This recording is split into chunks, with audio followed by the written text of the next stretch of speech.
So Denise, tell us about the first segment. Well, the first segment, like I said, it's the beginning of the year. Everybody wants to renew themselves. Right. And weight loss is always a primary reason to do just that.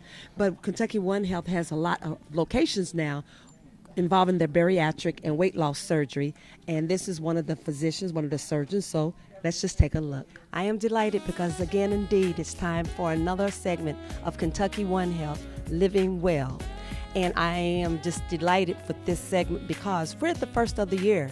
So there's a new year, and a lot of people say, I want a new me, and they turn over a new life and a new leaf. So I'm here to introduce to you one of the great surgeons, Mr. Robert Farrell. Yeah, because you're doing some great things. So Dr. Farrell, welcome to Urban Lifestyles. Well, thanks for having me here. And I'll let you go ahead and describe what your function is here with the Kentucky One Health Weight Loss Center.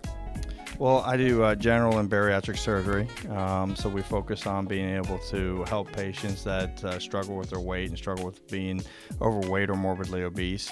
And our goal is to really just to help people to get to a healthier lifestyle and just to be able to feel better. You know, the word struggle, it goes to a lot of people, but, I want to start off with statistics. So when we look at the disease of obesity, where is it and how much of an impact is it in the United States and then here in Kentucky? Well, what we're seeing really is becoming an epidemic really in the United States. We saw 15 to 20 years ago, we saw obesity was at about 10%. Now we're seeing 30, 35, even 40%. In Kentucky, we've ranked anywhere from 1 to 5 as being one of the most, states with the most obesity. If you take Kentucky with overweight and obesity, almost 70% of the population suffers from this. So it's become a huge problem. So, post-surgery and the products, but again, please describe what this is we're looking at. So this is a pound of fat right here, and I give this to patients so that they can see this and hold this in their hand. So when you have a pound of fat, what it is like to carry that around, and then this is 5 pounds of fat, which is significantly heavier, and it's if people feel this, they can see, and again, what we're trying to do is have patients lose weight by losing fat. What we don't want them to do is lose muscle. And we measure that we're very conscientious about following that. In fact, muscle equals metabolism. I tell patients that all the time. So we want to gain muscle, but we want to lose fat. And so they can feel, when they're losing that, we can follow their fat mass and follow how many pounds of fat they're actually losing after the surgeries. Does it matter if you're totally going by the scale versus waist circumference?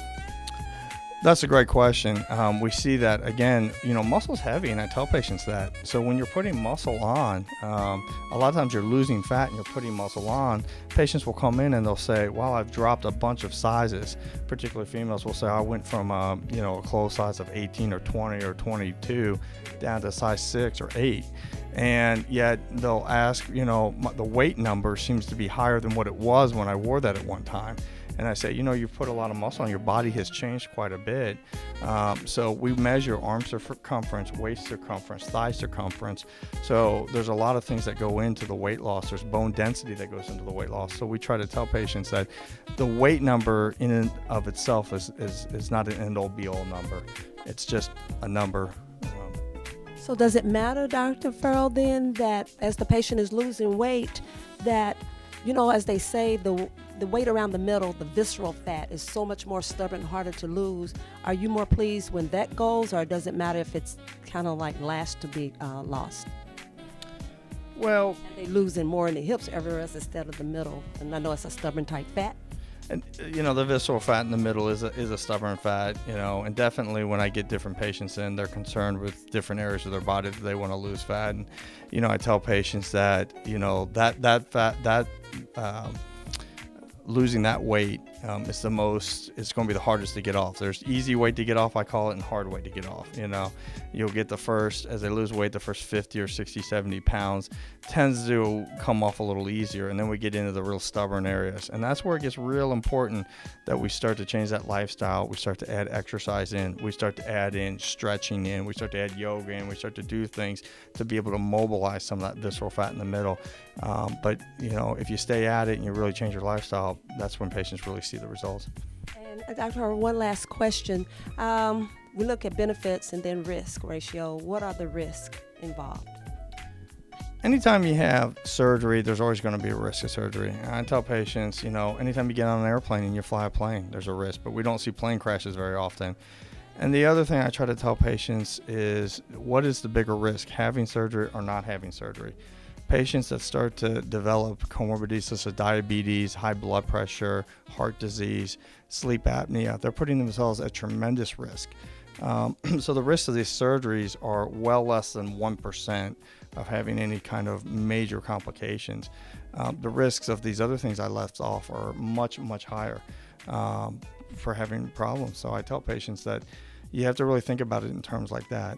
I didn't realize that there was so much preparation that you had to go through in order to be a candidate for the bariatric surgery. Yeah, and it makes sense because one of the nurses was sharing with me that they put them on a patient on a special diet. Okay. And this diet allows your liver to shrink because the surgical procedure is laparoscopic. Okay. Where they, Right. use the trocars, and then the liver is out of the way for the surgeon to get through to the stomach and do what he needs to do. It's incredible. It but sounds the like it. aftermath is not really bad, and overall, it's a good way to get yourself back onto the road of good health. And we'll take another break and back with more of Urban Lifestyles right after this.